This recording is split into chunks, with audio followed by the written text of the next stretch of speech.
வணக்கம்.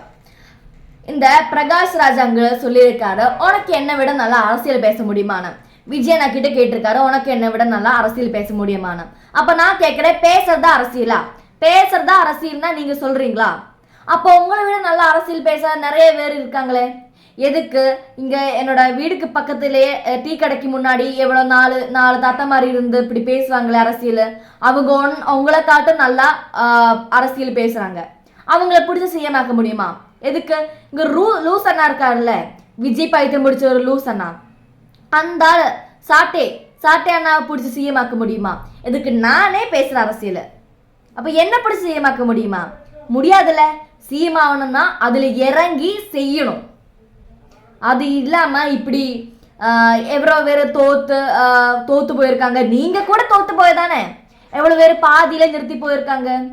இல்ல இதெல்லாம் சொல்றதுக்கு உங்களுக்கு என்ன உரிமை இருக்கு? நீங்க தோத்து போயிட்டு இங்க வந்து பேசுறீங்க. உங்களோட சினிமா ஃபீல்டில் இருந்த ஆள் தானே விஜய் அண்ணா. அப்ப நீங்க தானே அவரை கை பிடிச்சு ஏத்தணும். அது இல்லாம சினிமா ஃபீல்டு ரொம்ப தப்பு ஃபீல்டுன்னு சொல்ற ஆளுங்க கூட நின்று நீங்களும் அப்படியே சொல்றீங்க. என்ன நீங்க இவங்களெல்லாம் சொல்ற பார்த்து நீங்க விஜய் அண்ணாக்கு ஓட்டு போடாம இருக்கக்கூடாது மக்களே.